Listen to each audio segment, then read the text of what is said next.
Okay, ini ndoitwa Oscar Nimbire ndakashanda na Tatenda Pinches nguva yakati rebei tikalonja maalbum akwana kuita 2. Mukomana taishanda naye zvakanaka ndi munhu uya akatondidzidza zvakawanda zvemuindustry yemusic. Ndakasangana na Tatenda ndatosanganiswa naMukoma Chippers Mr. Chimbodza kuti tinokomana akamboimba kasongo kanonzi Saina waunokwanisa kunge uchishanda naye. Takatenderera nzvimbo dzakawanda achiridza magitari. Panguva yazoshaya Tatenda tatisingashandi tese but tanga tiri vanhu vaigara vachitaura pano neapo. Yakauya iri nhau yakandishamisa ndikatyamadza kuti akasimba akachitumira maposta emashows basa rake rari kuita azongorekana akunzi aita tsaona ashayika sei ndokusangana suno tiri panapa kubatikana tikurwadziwa ndifunga kuti ronda irori richasvika pakupora tasirwa ronda rakakura nemukomana kumaisambadzi kana kuti Doris. Ndingangoti ndiri amai waTatenda Pinches. Mwana uyu ndakatanga kugara naye pano nambuya vedu tiri tese naTatenda. Ndikurwadziwa nekuenda kumwana uyu. Mwana uyu akakura upenyu hwekuti zvaita kunge zvaimanikidza asi tichingopusha tichivawarira kuti mwana uyu ararame. Saka takaona kubata kwaMwari mwana uyu apinda nezvemusic achiridza music yake ichigamuchirwa kunzvimbo dzakawanda kunyika dzakawanda. Zvakatifadza asi nekuda kwetsaona yazoitika takave nekushungurudzika zvikuru tikanomuona muchipatara tikaonawo situation yaanga anayo tikaramba tichinamata asi Mwari wakazoitawo sekuda kwavo. Saka ndinoti kuna Tatenda sekuru wangu kumwari sekuru kumwari mwana wangu zorora hako murugariro waMwari tichazosangana. Ini ndinoitwa Andi Rodana ndanga ndiri hanzvadzi yaTatenda Pinches. Kuti vangu vaindida kuti vangu vanga vari munhu ane rudo. Ndarwadziwa nekusiyiwa naGoto muna January tanga tiri tese vachindivimbisawo kuti tete tinoda kuenda kwaMutuku tinoona vana vedu. Ndikati tinoenda Buddha akati ndichakufonera ndinogara kuBulawayo ndokwandinogara. Achigara achindinetsa kuti chidzidzisa Chindevere. Ndikati ino handichigoni asi ndaizama kutaura naye ndichitaura nemwana wangu achimudana malume Mzaya. Asi mogara kuBulawayo? Ndogara kuBulawayo kwandinogara. So vaigara vakataura kuti nzauya kunanga kuzokona mupenya achizama kuti ataurawo Ndevere zvakinoita asi ndarwadziwa nakuti nzira yekutose inoti muna bhudhi vangu Tatenda Pinches sora munhu.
Vanatete vese aivada.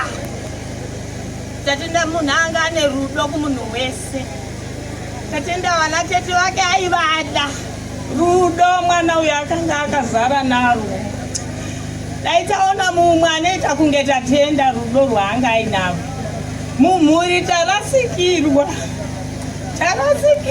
natatenda. Tatenda munhu mwana kutumika ende mwana aipa mazano vanhu vakuru. Tatenda ndo zvaanga ari, anga asingasarudze kuti uyu ndiani uyu ndiani, ane zvinhu asina anga asingasarudze kuhama dzake. Tatenda aifambira hama dzake, so kuvanin'ina vake vese vadzidziswa rudo kumunhu wese. Zvinoita zvaiita Tatenda, takaenda kuruwa uku vanhu vakati takwana nemuriwo watinopuwa naTatenda kuburikidza nerudo. Saka inini ndinofunge ndiri kubatikana, ndakaona Tatenda zvakaitwa zvakadari. Saka ndiri kunzwa kubatikana, ndiri kuti Tatenda zorora murugara muzukuru, zorora murugara Tatenda. Rest in peace Tatenda. Ndo zvekutaura natete ambuya ndoenda ikoko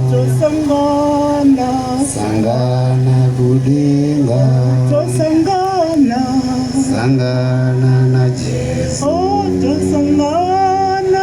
sangana na mponesi toenda ikoko. Hallelujah. Hallelujah. Amen.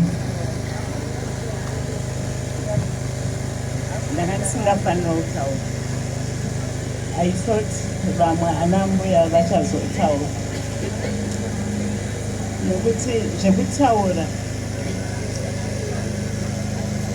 I was the first person nehanzvadzi yangu nemwana wangu kusvika pana Tatenda.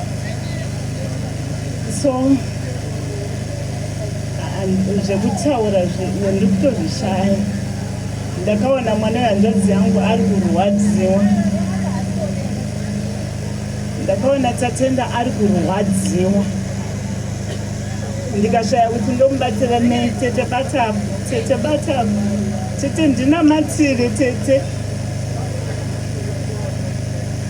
Tatenda, nzvimbo yakaitikira accident, dai Mwari wandibatsira ndakwanisa kukupai a piece of the story. Nzvimbo yakaitikira accident tinenge tadarika muNorton takuda kuenda kuHalfway. Ikoko kumaprazi kwaigara musikana akambondishandira kumba kwangu. So pavakanzwa accident vakamhanya vachibva kunzvimbo dzavo dzemaprazi vakasvika pasini. Ndokunzwa pachinzi Tatenda Pinjisi, Tatenda Pinjisi. Musikana wangu ndokurememba kuti kumba kwandakamboshanda mai veko vaitaura nezvekuti Pinjisi mwana wehanzvadzi yavo. Musikana akandifonera ipapo akati, mama, by the way maimbotaura nezvekuti Pinjisi mwana wehanzvadzi yenyu. Ndikati zvikanzi funemi yake anonzani?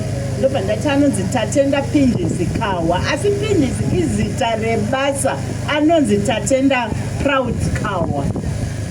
Musikana wangu akaridza mhere. Musikana akaridza mhere akati, mama, mwana akadzvanyirirwa mama, mwana akadzvanyirirwa manyai, uyai pindei mumotikari mama, uyai. Kutaura chokwadi pamberi paMwari ndakaita pass out. Andina kuzoziva wati mwana wangu mukomana akati, mama, hatigoni kuramba takadai. Ndakapinda mutoilet ndikabva ndagara imomo. Fonerai sekuritindo, at least kana tiri 2-3 tinofunga. Ndobva mwana wangu bva afonera hanzvadzi yangu. Hanzvadzi yangu immediately yakabva auya, ndobva asiya motikari yake pamba, tobva taenda neyangu. Tichifungidzira kuti tiri kuenda kwatadinzwa kuti uyai mumubatsire, at least kana muripo.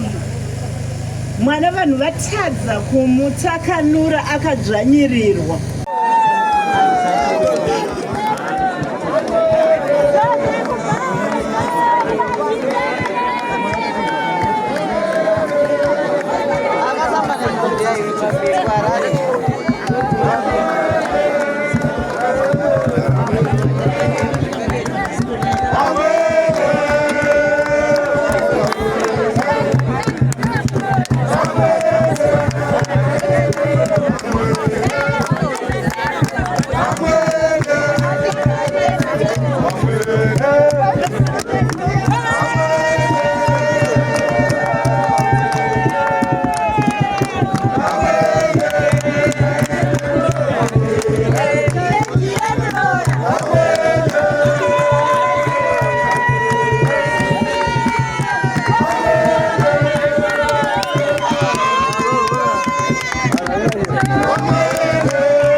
Wanenge wariti kulajai ipapo paiyanga ipapo munenge muripo here paiyanga munenge muripo muchiuya kunopedza chidzidzi chamanga makasaina icho ipapo pakaipa ipapo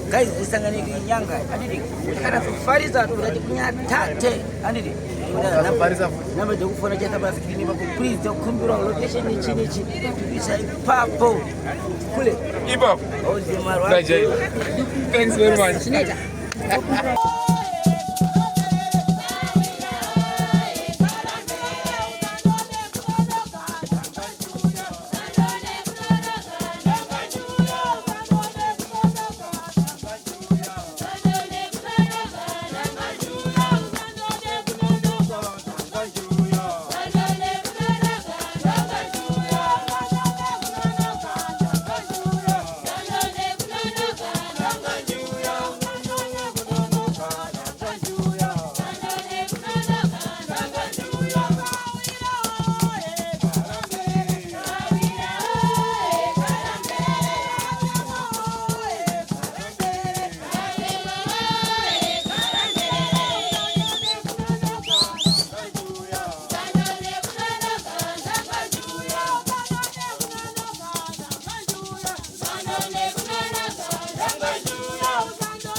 Goodbye, my friends.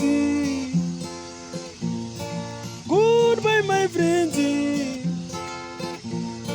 Wakamboonana, tichazoonana nerimwe zuva, hama dzangu. Goodbye, my friends. Goodbye, my friends. Wakamboonana, tichazoonana nerimwe zuva, hama dzangu. Ini ndokwenda kubasa kwangu, iwe makiwe mkaranga.